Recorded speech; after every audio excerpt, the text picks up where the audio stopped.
Hello and welcome to Nobody Immune series of Warcraft history, where we discuss the lore of the Warcraft universe and the edited lore that was changed for the World of Warcraft game by Blizzard. In my previous video, we have covered the issues revolving around the Great Sundering, its various accounts, and theories as to its cause. Ultimately, we discovered that it is generally accepted and believed that its cause was due to an unstable vortex within the well itself, as Sargeras was attempting to cross into the world of Azeroth, and the portal began its process of crumbling in within itself. While simultaneously Queen Ashara dueled with the powerful young druid Malfurion Stormridge, the vast flows of magic caused the vortex within the well to give out and began the process of its implosion. Today we continue forward with events that follow immediately after the Great Sundering, the creation of the second well, or the founding of the new well of eternity. Again, just like the War of the Ancients and the Sundering, the creation of the second well of eternity has many different versions or accounts. They are the Warcraft 3 account, the RPG account, the World of Warcraft account, and the War of the Ancients trilogy account. Depending on the version read, the second well may have been more powerful and plentiful than the previous account of its creation. This was due to the amount of vials poured into the lake at Hyjal by Illidan Stormridge. Depending on the version, Illidan may have poured a few vials or several vials into the lake, thus creating a far more powerful and magical cosmic well of eternity. So let's begin. The few night elves that survived the horrific explosion rallied together on crudely made rafts and slowly made their way to the only landmass in sight. Somehow, by the grace of Elune, Malfurion, Tararonda, and Cenarius had survived the Great Sundering. The weary heroes agreed to lead their fellow survivors and established a new home for their people. As they journeyed in silence, they surveyed the wreckage of their world and realized that their passions had wrought the destruction all around them. Though Sargeras and his legion had been ripped from the world by the well's destruction, Malfurion and his companions were left to ponder the terrible cost of victory. There were many highborn who did survive the cataclysm unscathed. They made their way to the shores of the new land along with the other night elves. Though Malfurion mistrusted the highborn's motivations, he was satisfied that they could cause no real mischief without the well's energies. As the weary mass of night elves landed upon the shores of the new land, they found that the holy mountain, Hyjal, had survived the catastrophe. Seeking to establish a new home for themselves, Malfurion and the Night Elves climbed to the slopes of Hyjal and reached its wind-swept summit. As they descended into the wooded bowl, nestled between the mountain's enormous peaks, they found a small, tranquil lake. To their horror, they found that the lake's waters had been fouled by magic. Illidan, having survived the Sundering as well, had reached Hyjal's summit long before Malfurion and the Night Elves. In his mad bid to maintain the flows of magic in the world, Illidan had poured his vials, which contained the precious waters from the Well of Eternity, into the mountain lake. The well's potent energies quickly ignited and coalesced into a new Well of Eternity. The exultant Illidan, believing that the new well was a gift to future generations, was shocked when Malfurion hunted him down. Malfurion explained to his brother that magic was innately chaotic and that its use would inevitably lead to widespread corruption and strife. Still, Illidan refused to relinquish his magical powers. Knowing full well where Illidan's ruthless schemes would eventually lead, Malfurion decided to deal with his power-crazed brother once and for all. With Cenarius' help, Malfurion sealed Illidan within a vast underground barrel prison where he would remain chained and powerless until the end of time. To ensure his brother's containment, Malfurion empowered the young warden, Maeve Shadowsong, to be Illidan's personal jailer. Concerned that destroying the new well might bring about an even greater catastrophe, the Night Elves resolved to leave it be. However, Malfurion declared that they would never practice the arts of magic again. Under Cenarius' watchful eye, they began to study the ancient arts of Judaism that would enable them to heal the ravaged earth and regrow their beloved forests at the base of Mount Hyjal. That passage can be found in the History of Warcraft, Chapter 1, under Mount Hyjal and Illidan's Gift, and it occurred approximately 9,999 through 9,998 years prior to the opening of the Dark Portal.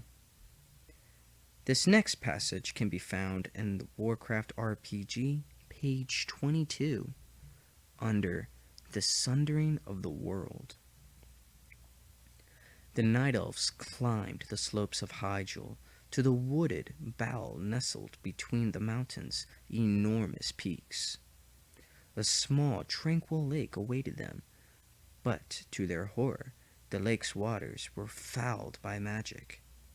Malfurion did not know at the time, but Illidan was present at the fight against the Highborn.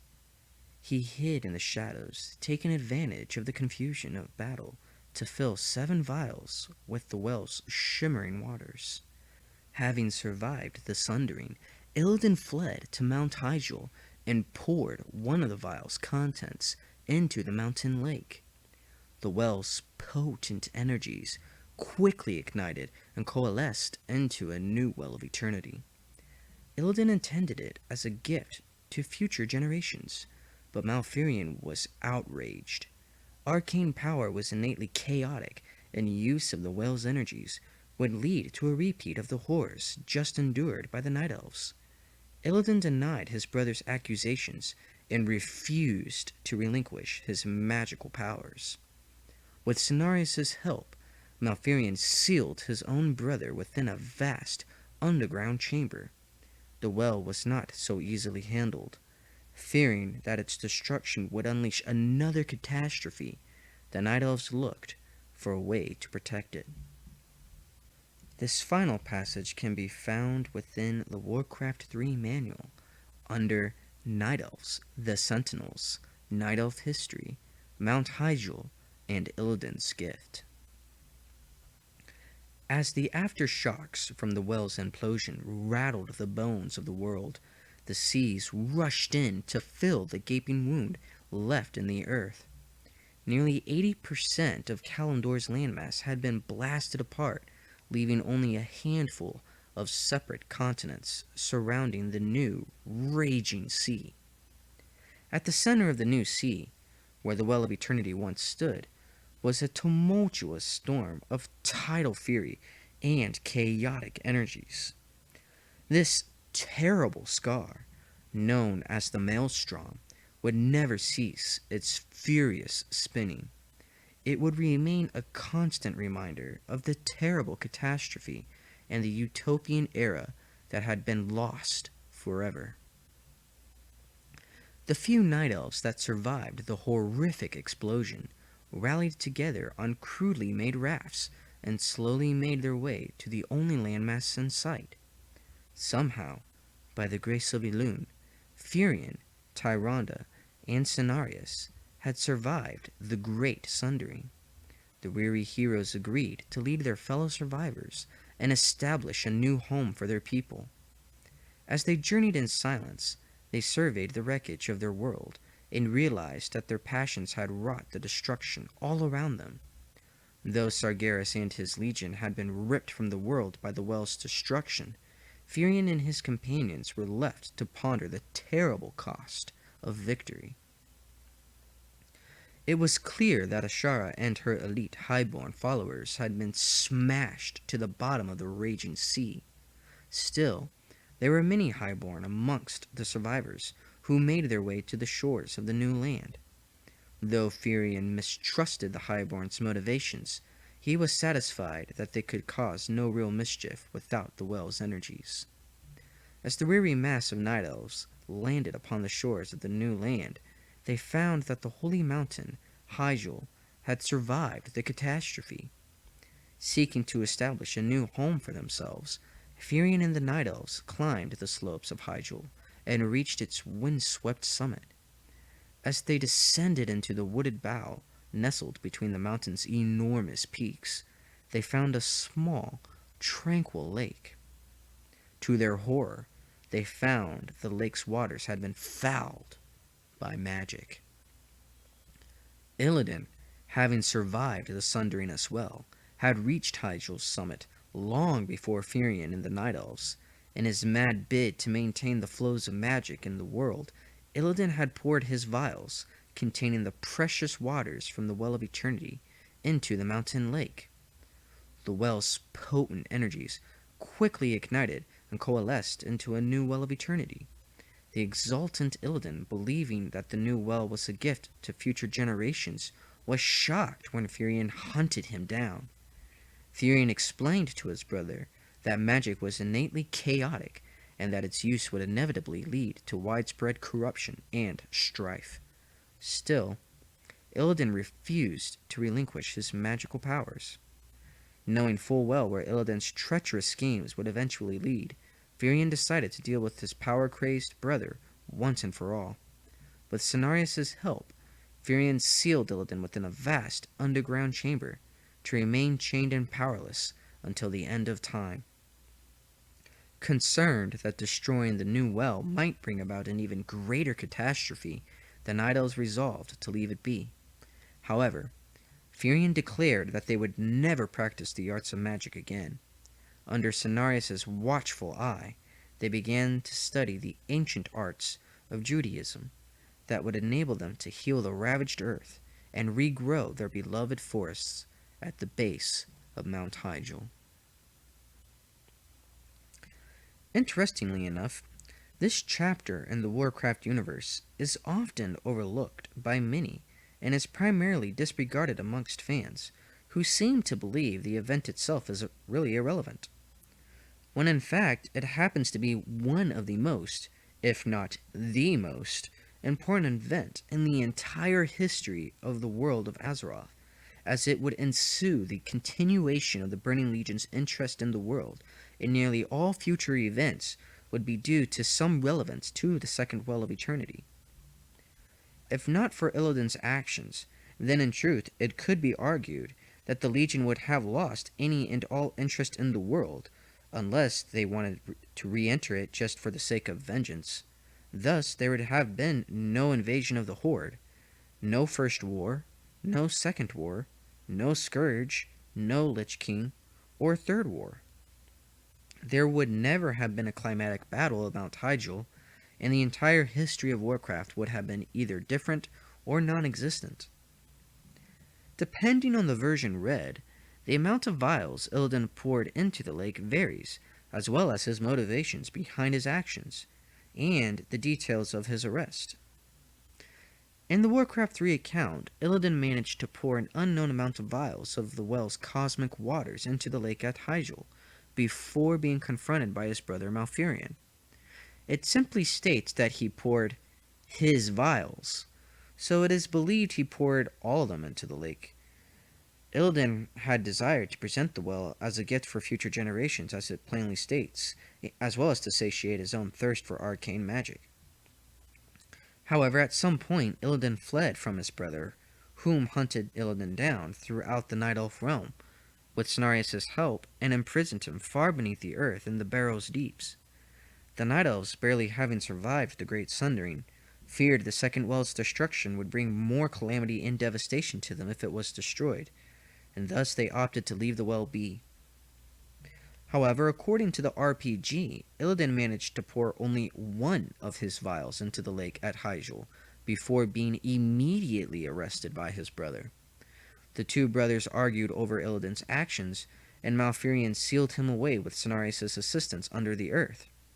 Afterwards, Malfurion banned the use of magic from Night Elf society and reformed their civilization. The Night Elves' roles would become extremely gender-based and sexist, with only males being druids or allowed to be druids, and females becoming sentinels, watchers, or priestesses. In the RPG, the Night Elves feared the well completely, not just for the fact that the demons would return to claim it, but for the corruption that the arcane powers brought forth to their kind. The Night Elves, one could assume, panicked, as they looked for a way to somehow hide or contain the well's cosmic powers within the lake at Hyjal. Eventually, they would find the answers lied with the aspects. According to the War of the Ancients trilogy by Richard A. Knack, though, Illidan was motivated to create the new Well of Eternity, not only to satiate his own thirst for magic and to be his gift for future generations, but also out of fear. Illidan believed the demons would return for vengeance, and he believed the Night Elves would need the well to defeat them. Ironically, his actions guaranteed the Legion's return, rather than prevent it or thwart it. In the War of the Ancients trilogy account, Illidan managed to pour not just one, but 3 vials of the well's waters into the lake, creating a much more powerful Well of Eternity than the previous account just mentioned. Illidan was soon spotted by Maeve Shadowsong's own brother, Jared Shadowsong, and his companions, not Malfurion, as the previous accounts claim. Jared was also the reluctant leader of the Night Elf peoples in the War of the Ancients trilogy, not Malfurion, and would maintain this position until an unknown time the trilogy never specified. Jared and his men attempted to stop Illidan, and a skirmish ensued, whereupon Illidan killed some of Jared's men and wounded Jared grievously as well. Illidan would not be stopped until Malfurion arrived and subdued his brother with his Druidic magic. Malfurion immobilized Illidan, who was then attacked by an enraged Maeve Shadowsong, who attempted to kill him out of vengeance. However, with Tyronda's help, Malfurion was able to hold her back. Illidan would later be held on trial and be accused of various crimes. He objected to them and claimed he was taking the necessary precautions to stop the return of the demons in the future, citing all he had done for his people during the war and that he had never betrayed them. However, none came to his defense, nor believed him. Jared and the majority of the survivors pushed to execute Illidan, but Malfurion suggested imprisonment instead. Though at first, Maeve and Jared argued against Malfurion, Jared finally accepted the terms. Maeve, whom was enraged that Illidan would not be executed, demanded to be his jailer. Malfurion was so impressed by her zeal and determination, he granted Maeve the title of Warden. Maeve, who was originally a priestess of Elune, left the order and became the leader of the Watchers. However, according to the World of Warcraft account, the general consensus is that Illidan poured an unknown amount of vials into the lake at Hyjal, and was motivated by the desire to feed his arcane addiction and satiate his thirst for magic. Illidan was shocked when his brother and people rejected his actions, and was cast out, having disagreed with his brother and his ideals. He would be forced into hiding, and lived on the run for some time. Malfurion then was forced to hunt Illidan down throughout the Night Elf realm for an unknown amount of time, with the assistance of Maeve Shadowsong. Illidan, being a demon hunter, was an incredibly difficult and agile foe to hunt down, forcing Malfurion to seek out Cenarius to help him find his brother, and both of them used their Druidic powers of nature to help locate and trap him. Cenarius and Malfurion imprisoned Illidan deep beneath the Barrow's deeps. Malfurion would also charge Maeve Shadowsong to be Illidan's warden and watcher. Malfurion was so impressed by Maeve's zeal and determination that he not only granted her the position, but the authority as well, to be the leader of the Watchers and the Wardens. However, unlike the War of the Ancients trilogy account, Maeve was never a priestess of Elune, but she already was a Watcher. But she would become the first of the Wardens, and the leader of the organization of the Watchers. What I find most important about this event and is the amount of vials that Illidan poured into the lake at Hyjal. The various accounts give various estimates, but if the amount of vials used differ, then in theory the power and magical energies within the lake at Hyjal must vary as well.